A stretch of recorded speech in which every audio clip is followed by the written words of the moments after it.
Hello everybody, आज आपका welcome कर रहे हैं हम आज की स्पेशल क्लास में। और आज की हमारी जो स्पेशल क्लास है वो हमारा जो चैप्टर है बच्चों वो है रिलेशन। उसके ऊपर आज हम एक स्पेशल सी क्लास ले रहे हैं। बहुत छोटी सी क्लास होने वाली है। इसमें मैं आपको नंबर ऑफ रिफ्लेक्सिव रिलेशन का फॉर्मूला और नंबर ऑफ सिमेट्रिक रिलेशन का फॉर्मूला बताने जा रही हूँ। देखिए लिखा भी हुआ है कि अगर सपोज कीजिए नंबर ऑफ ए यानी कि ए में पी एलिमेंट है तो ए क्रॉस ए में कितने होते हैं पी इंटू पी यानी कि वॉट पी स्क्वायर। तो टोटल रिलेशंस कितनी बनेंगे सेट ए में 2 raise to power P square. यहां तक मैं ऑलरेडी डिस्कस कर चुकी हूं जब हमने रिलेशन पढ़ा था। ठीक, अब आपके पास में दो नए फॉर्मूले आ रहे हैं जो हमने क्लास के टाइम पे नहीं डिस्कस किए थे। ये है number of reflexive relation. The formula is 2 raise to power P square minus P and number of symmetric relation. Symmetric relation का फॉर्मूला है 2 raise to power P square plus P upon 2।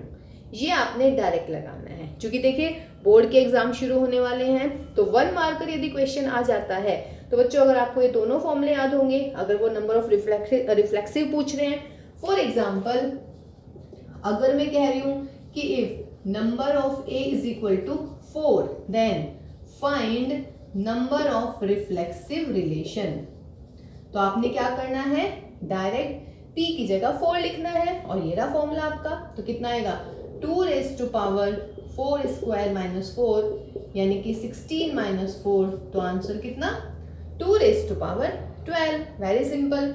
और अगर आपसे पूछ लें कि नंबर ऑफ सिमेट्रिक रिलेशन तब ये वाला फॉर्मूला हो जाता है 2 रेज़ टू पावर p की जगह 4 लिख देंगे अपॉन 2 यानी कि 2 raise to power 16 plus 4 upon 2 तो 2 रेज़ टू पावर 20 अपॉन 2 यानी कि 2 रेज़ टू पावर 10। तो देखिए ये आपके पास में सिंपल से दो फॉर्मूले हैं। ठीक है, देखिए आपने फॉर्मूला याद करना है अगर 1 नंबर का क्वेश्चन आता है, लेकिन ये हम आपको डिराइव करना सिखाते हैं कि ये एक्चुअली आते कहाँ से हैं फॉर्मूले। देखिए बेटा प्रूविंग करते हैं इसकी कि फॉर्मूला आया कहाँ से है। अगर सपोज कीजिए नंबर ऑफ ए में पी एलिमेंट है तो ए क्रॉस ए में होंगे पी इंटू पी यानी कि पी स्क्वायर। अब जो हमारी रिलेशन होती है बेटा, रिलेशन क्या होती है? रिलेशन होती है subset of A cross A cross ए का सबसेट होती है। तो ए क्रॉस ए में कितने एलिमेंट है पी स्क्वायर, तो देयरफॉर क्या हो जाएंगे number of total relations will be 2 की पावर n का मतलब क्या है फिलहाल यहाँ पर p square. If n will be the elements in a set then subset हो जाते हैं 2 की पावर n। और फिलहाल हमें निकालने हैं a क्रॉस a के सबसेट। तो a क्रॉस a के सबसेट कितने होंगे 2 रेज़ टू पावर जितने a क्रॉस a में एलिमेंट है और a क्रॉस a में कितने एलिमेंट है p स्क्वायर। तो ये मेरा पहला फॉर्मूला आ गया। ये हम पहले भी कर चुके हैं जब हमने रिलेशन स्टार्ट किया था, जब हमने रिलेशन पढ़ना शुरू किया था। अब आते हैं बेटा नंबर ऑफ रिफ्लेक्सिव रिलेशंस पर। नंबर ऑफ रिफ्लेक्सिव रिलेशन क्या फॉर्मूला बताया है आपको 2 raise to power p square minus p। अब इस फॉर्मूले को हम डिराइव करने वाले हैं क्योंकि देखिए मैथ्स में पता तो होना चाहिए ना भाई कहाँ से कहाँ आया है। ऐसे तो नहीं कि हर चीज लेट करके चलते हैं। ठीक, तो चलिएगा अब देखिएगा रिफ्लेक्सिव रिलेशन। अब हम करेंगे भाई यहाँ पर परमुटेशन कॉम्बिनेशन का इस्तेमाल, यानी कि मल्टीप्लिकेशन वाली जो थ्योरम है, प्रिंसिपल ऑफ मल्टीप्लिकेशन वाला प्रिंसिपल, वो हम लगाने वाले हैं। काउंटिंग वाला याद आ रहा है 11th-12th में था आपका परमुटेशन कॉम्बिनेशन, उसमें हमने मल्टीप्लिकेशन रूल पढ़ा हुआ है, काउंटिंग ऑफ मल्टीप्लिकेशन प्रिंसिपल वाला। ठीक है, तो हम वो यूज करने वाले हैं इसमें। अब देखिए बेटा रिफ्लेक्सिव रिलेशन जो होती है उसमें क्या होना चाहिए, हर एलिमेंट खुद से रिलेट होना चाहिए, ये जरूर आनी चाहिए, यही होता है। अब यहां पर आइएगा टोटल एलिमेंट है पी स्क्वायर, टोटल एलिमेंट। अब 1 1 2 2 3 3 पी पी, ये क्या दिख रहे हैं आपको, these are the diagonal element. कोई दिक्कत उसमें? ये क्या है आपके पास में डायगोनल एलिमेंट। तो डायगोनल एलिमेंट्स कितने हैं बता सकते हैं? 1 2 3 डैश डैश p। इसका मतलब डायगोनल एलिमेंट्स मिल गए मुझे कितने p। क्लियर है? डायगोनल कितने एलिमेंट है, ये डायगोनल ही तो बनेगा, क्योंकि बेटा P तो कॉलम है और P कॉलम है, देखिए 1 से लेके P तक जा रहा है और यहाँ पे भी 1 से लेके P तक स्क्वायर बन रहा है, तो स्क्वायर में डायगोनल तो होगा ही। तो डायगोनल कितने हैं, 1 2 3, लास्ट में है P, तो इसका मतलब डायगोनल एलिमेंट्स हो गए हमारे P। तो नॉन डायगोनल कितने बचे, कैसे निकालूं मैं बताएंगे जरा, ऐसे थोड़ी ना काउंट करूंगी 1 2 3, नहीं, टोटल एलिमेंट्स कितने हैं, टोटल है P स्क्वायर और इसमें से डायगोनल वाले हटा दीजिए, तो ये नॉन डायगोनल हो गए। ऐसा तो नहीं सोचा आपने कि मैं नॉन डायगोनल की बात कर रही हूँ तो आपने नॉन डायगोनल ऐसे गिनने शुरू कर दोगे, ऐसे नहीं गिनेंगे बेटा। टोटल कितने हैं आपके, P स्क्वायर, डायगोनल कितने मिल गए, P, तो टोटल में से यदि मैं डायगोनल हटा देती हूँ तो नॉन डायगोनल आ गए हमारे, सही है। अब हम लगाते हैं इस पे प्रिंसिपल, लगाएंगे काउंटिंग वाला मल्टीप्लिकेशन के लिए। देखिएगा, मुझे चाहिए रिफ्लेक्सिव रिलेशन। अब बेटा रिफ्लेक्सिव रिलेशन में क्या आना चाहिए, हर एलिमेंट खुद से रिलेट आना चाहिए, यानी कि जो डायगोनल एलिमेंट है वो आने ही हैं। क्या मतलब क्या हुआ कि जो ये P के P एलिमेंट हैं हमारे, इनके जो नंबर ऑफ वेज हैं सेलेक्ट करने के वो 1 है। मीन्स जो मेरे ये P एलिमेंट है बेटा, ये मुझे लेने ही हैं। अगर मैंने ये भी छोड़ दिया तो भी रिफ्लेक्सिव नहीं होगी। कहने का मतलब all diagonal elements should be present in the reflexive relation। Reflexive relation में सारे के सारे डायगोनल एलिमेंट्स आने चाहिए। अब देखिएगा, आने चाहिए या तो आने चाहिए या नहीं आने चाहिए। अब आने चाहिए कह रही हूं मैं, आने चाहिए का मतलब है एक केस है बस, इसका एक वे है, मतलब हर P एलिमेंट का एक वे हो गया। अब आइए नॉन डायगोनल पे। नॉन डायगोनल कितने हैं भाई मेरे, P स्क्वायर माइनस P है, ठीक। अब बेटा नॉन डायगोनल की बात चल रही है हमारी, 1 2, मैं इसको ले भी सकती हूं नहीं भी, समझ रहे हैं, क्योंकि रिफ्लेक्सिव में मुझे इनका आना जरूरी है। 1 2 के लिए 2 पॉसिबिलिटी है, यस या नो। इसको ले लेती हूं तब भी मेरी रिफ्लेक्सिव रहेगी, इसको नहीं लूंगी तब भी रिफ्लेक्सिव रहेगी, ठीक है। इसका मतलब इसको नॉन डायगोनल को चूज करने के कितने तरीके हो गए आपके पास में, 2। डायगोनल एलिमेंट्स है हमारे P, हर डायगोनल एलिमेंट को चूज करने का 1 वे है, यानी कि उसको लेना ही है। और नॉन डायगोनल एलिमेंट है हमारे, उसको आप ले लो या मत लो तो हमारी रिफ्लेक्सिव रिलेशन पे कोई फर्क नहीं पड़ने वाला। इसका मतलब ले सकते हैं नहीं ले सकते, इसका मतलब कितने हो गए नॉन डायगोनल एलिमेंट के वेज, 2 वेज हो गए, तो आंसर कितना आएगा, therefore number of reflexive relation is 1 raised to power P into 2 raised to power P square minus P, तो answer will be what, P square minus P। ये बात clear है। देखिएगा, डायगोनल एलिमेंट आपने लेने हैं, डायगोनल एलिमेंट को क्या करना है, आपने लेना ही है। तो लेने का मतलब क्या हुआ कि डायगोनल एलिमेंट आपने कंसिडर करने हैं सारे, तभी आपकी रिफ्लेक्सिव बनेगी, है ना। तो अगर रिफ्लेक्सिव है तो 1 1 लेना है, 2 2 लेना है, सारे लेने पड़ेंगे। तो डायगोनल एलिमेंट्स के लिए एक तरीका हो गया, लेना ही है।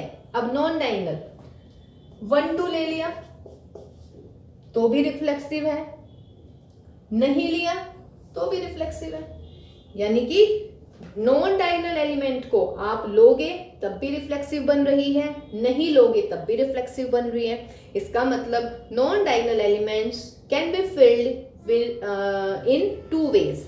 तो answer will be 1 raised to power P, 2 raised to power P square minus P। Okay guys, ऐसे अब हम आते हैं सिमेट्रिक पर। अब आते हैं बेटा नंबर ऑफ सिमेट्रिक रिलेशन पर। नंबर ऑफ सिमेट्रिक रिलेशन, पहले हम डायगोनल एलिमेंट के बारे में बात करते हैं। अब आप एक बात बताइएगा, जो डायगोनल एलिमेंट है बेटा 1 1, ठीक है, 2 2 3 3, डायगोनल एलिमेंट्स को आप चाहे तो ले सकते हैं चाहे नहीं ले सकते। फॉर एग्जाम्पल, अगर मैं एक रिलेशन लिख रही हूं R1 1 2 and 2 1, रिफ्लेक्सिव है, सॉरी सिमेट्रिक है, बिकॉज 1 2 और 2 1 दोनों है। इसमें ये बताइएगा ये सिमेट्रिक है, ये भी सिमेट्रिक है, ये भी सिमेट्रिक है। इसमें मैंने डायगोनल एलिमेंट नहीं लिया, इसमें मैंने डायगोनल एलिमेंट ले लिया। कहने का मतलब डायगोनल एलिमेंट लो चाहे ना लो, ठीक है, सिमेट्रिसिटी पे कोई फर्क नहीं पड़ता। कहने का मतलब जो मेरे ये पी एलिमेंट्स हैं, कितने एलिमेंट्स हैं, पी एलिमेंट्स, इनके हो गए दो तरीके, या तो आप इसको ले सकते हो या आप इसको कंसिडर नहीं कर सकते। Got my point? P elements, her element के दो तरीके हो गए, यानी कि first second third and dash dash ये पी है, इसके भी दो तरीके हो गए, इसके भी दो हो गए, इसके भी दो हो गए, इसके भी दो, और टोटल एलिमेंट्स कितने थे ये मेरे, पी। तो टोटल हो गए 2 की पावर पी। अब बिल्कुल क्लियर है ना? मुझे लग रहा था कभी पहले वाले में आप कंफ्यूज हैं, तो अब इसमें बिल्कुल क्लियर हो जाएंगी चीजें। अब आते हैं बेटा नॉन डायगोनल पर। नॉन डायगोनल कितने हैं मेरे, पी स्क्वायर माइनस पी, ये वाले एलिमेंट्स हैं कितने, नॉन डायगोनल। अब आइएगा भाई नॉन डायगोनल पे। अब बेटा एक बात बताइएगा, 1 2 अगर मैं लूंगी तो मुझे 2 1 लेना पड़ेगा, जरूरी है, ये तो है ना। अगर मैं ए बी को ले रही हूं तो बी ए को भी लेना पड़ेगा। मीन्स अगर मैं ए ये ले रही हूं 1 2 तो मुझे 2 1 भी लेना पड़ेगा, या फिर अगर मैं 2 1 लूंगी तो मुझे 1 2 लेना पड़ेगा। इन दोनों में से ऐसा नहीं हो सकता ये लूं ये ना लूं, 2 1 ले लेते हैं हम, 1 2 नहीं लेते हैं। This will be not possible, क्योंकि अगर ऐसा हुआ तो सिमेट्रिक तो होगी ही नहीं। कहने का मतलब, और या फिर मैं इन दोनों को ही ना लूं, क्लियर है, या तो मैं इन दोनों को ही ना लूं, लेकिन अगर मुझे लेना है बेटा तो मुझे 1 2 और 2 1 दोनों लेने पड़ेंगे। Got my point? या तो दोनों आएंगे या फिर दोनों नहीं आएंगे, ठीक है। अब देखिएगा, यहां पर मैं एक एक एलिमेंट की अलग अलग पॉसिबिलिटी लिख रही थी कि पहला एलिमेंट आएगा या नहीं आएगा, दूसरा एलिमेंट आएगा या नहीं आएगा, तो हर एक की 2 2 पॉसिबिलिटीज हो गई। लेकिन जो ये नॉन डायगोनल एलिमेंट है, इसमें हम क्या सोच रहे हैं कि अगर ए बी आ रहा है तो बी ए भी आना चाहिए, या फिर अगर बी ए आ रहा है तो ए बी भी आना चाहिए। कहने का मतलब हर एलिमेंट की पॉसिबिलिटी तो 2 हो गई, लेकिन एलिमेंट आपको करने पड़ेंगे हाफ।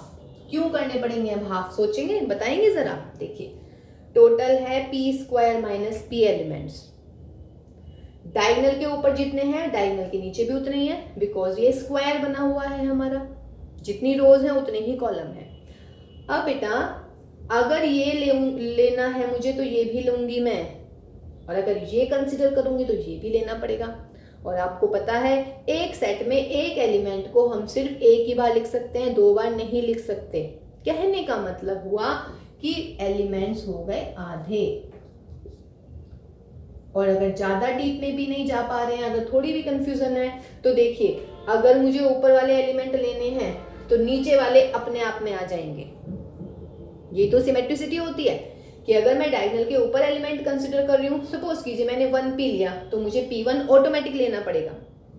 इसका मतलब एलिमेंट्स क्या हो गए, हाफ हो गए। और बेटा या तो मैं इसको लूंगी या नहीं, मीन्स या तो ये आएगा या नहीं आएगा, तो इसकी भी कितनी पॉसिबिलिटी हो गई, 2, ठीक। तो इसका मतलब total number of total number of symmetric कितनी हो गई, 2 वेज तो है हर पी एलिमेंट के, 2 इंटू 2 इंटू 2 इंटू 2, यानी कि 2 की पावर कितनी हो गई, पी। ऐसी P square minus P upon 2 elements के भी वेज 2, तो इसका मतलब 2 इंटू 2 इंटू दिस, तो 2 की power P square minus P upon 2, take the LCM, that is P plus P square minus P upon 2, that is 2 raise to power P square plus P upon 2, P common ले सकते हैं और ये P plus 1 upon 2, तो that is your answer. देखिए इसमें हमने permutation combination use किया है, ठीक है। पी एलिमेंट्स के 2 तरीके हैं, मतलब हर एलिमेंट, कितने टोटल एलिमेंट है, पी एलिमेंट के 2 वेज हो गए, तो 2 की पावर पी मल्टीप्लाई में आ जाएगा। और यहाँ पर P square minus P upon 2 क्यों करा है, क्योंकि सिमेट्रिक में ऊपर वाले एलिमेंट लेंगे तो नीचे वाले अपने आप आ जाते हैं, तो डेफिनेट सी बात है एलिमेंट्स आधे हो गए हैं। तो एलिमेंट्स आधे हो गए और हर एलिमेंट आ सकता है या नहीं आ सकता, यानी कि हर 2 वे हो गए, हर एलिमेंट को फिल करने के 2 ways, either we can choose or not. Okay guys, तो देखिए ये हो गया आपका डेरिवेशन। मतलब डेरिवेशन आपको रटने की जरूरत नहीं है, थोड़ा सा बस समझ लीजिएगा। बाकी आपके 2 फॉर्मूले हैं, number of reflexive relation and number of symmetric relation. Direct value put कीजिएगा और जो आपका 1 मार्कर क्वेश्चन होगा उस पर झटपट से जल्दी से आंसर नंबर लीजिएगा, बिकॉज आप बिल्कुल सही करने वाले हैं उसको। ठीक है, तो चलिए मिलते हैं फिर नेक्स्ट ऐसी ही कुछ स्पेशल क्लास में, और अपना ध्यान रखिएगा और अच्छे से पढ़िएगा। All the best for your exams guys.